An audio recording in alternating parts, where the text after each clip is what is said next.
Fred, we're standing in front of our rain exchange system, just the outline of it for our excavation. Fred, how you doing? Good. This layout is approximately how many gallons? It's about 500-gallon system we're putting in, so Okay. 16 Aquablocks. 16 Aquablocks, and we're going to build these right here on site. Correct. What's our excavation going to be here? These are 17.5 inches tall, so they're going to be down below your pavement and the aggregate underneath. So we'll do about 2.5 foot excavation here. 2.5 feet of excavation. Okay, great. So what do we do now? We outline this area because we're not going to dig this whole area 2.5 feet, right? Right. Okay, so this is going to be a traditional permeable pavement. Correct. But here will be the rain harvesting, the storage We're system. collecting two gutters coming in, Okay. as well as through the permeable pavement. The downspout. Okay, great. Let me outline it and we're ready to go.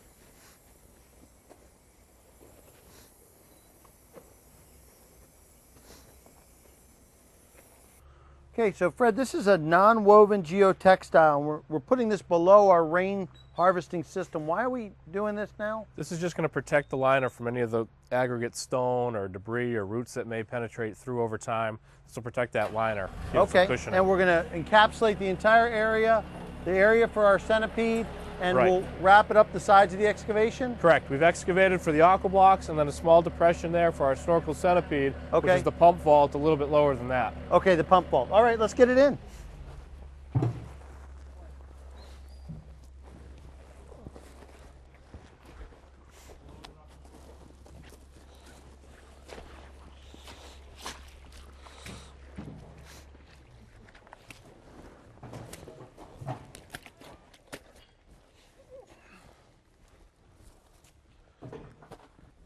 Now that we've got this in place, we want to put about 4 to 6 inches of sand on the bottom, which will be another further layer of protection for that liner.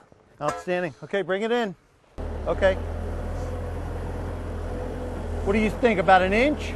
Well, 4 to 6 inches. 4 to 6 inches, okay. Let's go, let's get started.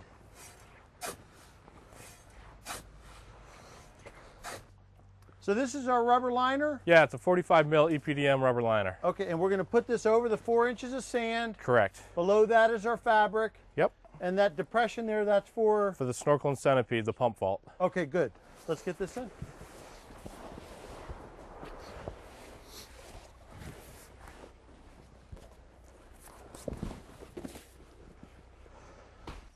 So this liner gives us the customization that those those old cistern rain harvesting tanks really don't. Correct. The cisterns are a one-size-fits-all.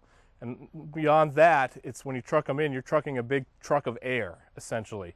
So with the modular system that's assembled on site, you've got that capability to customize. So say we were digging here and we uncovered an old stump or a buried something or other.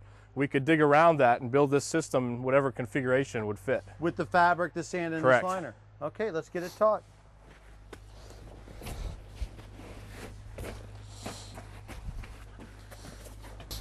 Okay, so we're ready for our next layer of fabric? Right, we're going to do one more layer to fully protect this from the corners of the Aquablocks now. Okay, let's do it.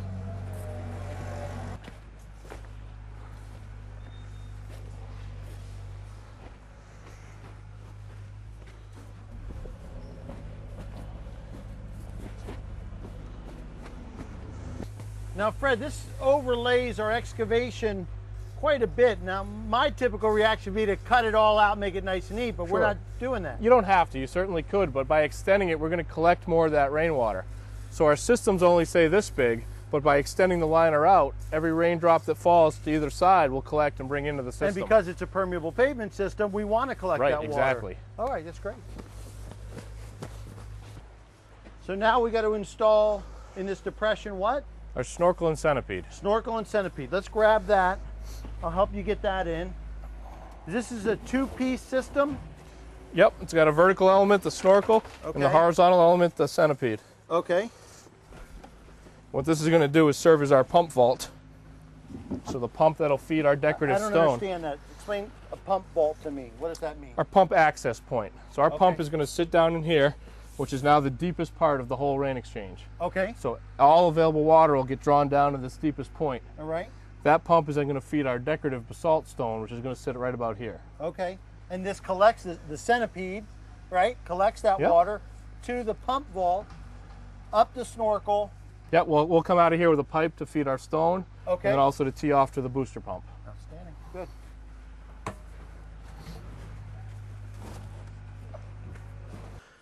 We got a 4 to 5 inch cobbled, round particled big stone here we're going to install around our centipede and our pump vault. That will secure that. And now we're starting the assembly of our aqua blocks. Fred, how's that going?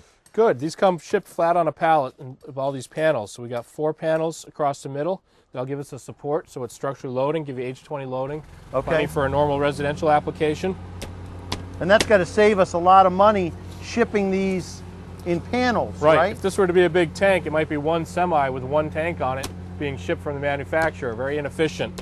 Okay. So on this, we can ship a bit large quantity at once.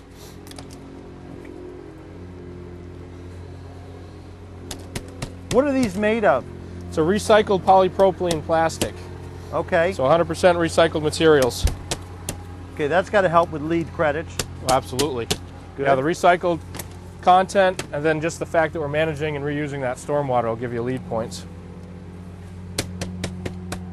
No offense, but it has that milk crate kind of look, but this is going to withstand vehicular traffic, right? Exactly. Same idea of creating that void space, but milk crates are not structurally loading. Okay. If you were to drive over the top, you'd crush in. They would crush down. Yep. Okay. So these put down with appropriate cover material and geotextiles, you'll have full traffic loading right on top. And you said void space. Now, a 2 or 3 inch stone, which is typically what we use as a permeable pavement, has about a 35–40% void space. What is the void space on this? Yeah, you get about 2.2 gallons per cubic foot when using aggregate stone. This will give you closer to 7 gallons per cubic foot. Wow, okay. That's why we're using it for rain harvesting. Exactly. Okay, let's start getting them in. So we're going to use 16 of them in here, which will give us our 500 gallons. 16 of them, okay. It's Let's get about them 32 gallons per aqua block. Okay, I'll hand them to you. They're pretty lightweight too as far as working with them. Yeah, very easy to handle on the site. And again, if this was a large tank, we'd need an excavator here to crane that in. Okay. There we go.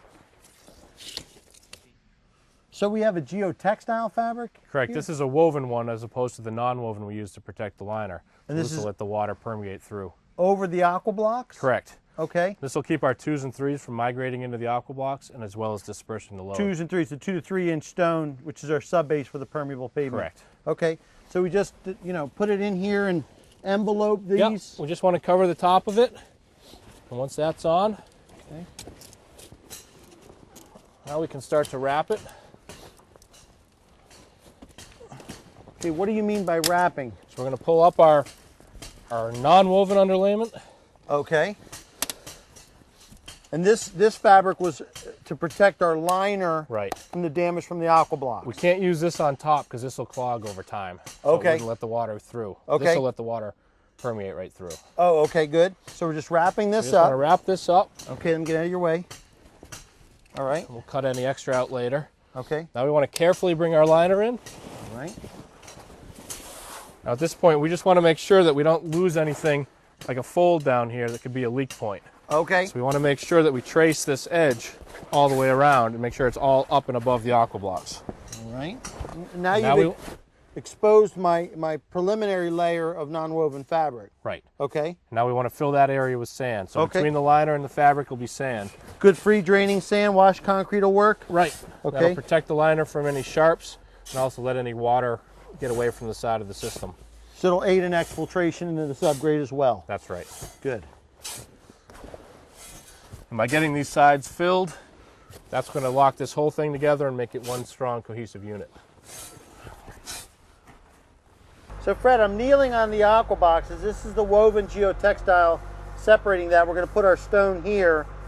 But now I'm seeing wires, and what's this? Yeah, this is our pump that's going to feed our basalt column, our bubbling rock, which is going to sit right about there. Okay. So that's going to sit down the bottom of the snorkel here. And it's going to take all that harvested storm water, push it up through the stone, which will aerate it and keep that water clean and filtered. So this is submersible. Correct. Okay, and why do we have this little Y at the end of it? When we come up the pipe, there's a union fitting so that we could remove the pump at any point if we need to. And then we come to our T fitting, which will one side will go off to the booster pump to give us that pressure, and the other one will feed our bubbling rock. And this just goes right down in drop right here? down in there, yep. And we'll connect the other pieces later. And this is elevated, but we're going to cut We're going this. to cut that to wherever our final height ends up. Okay, so you'll never see this with it would be capped and all that kind of stuff. Okay, so we just got to run our line, plug it in, we're ready to go. We'll be, yeah. Outstanding, thank you.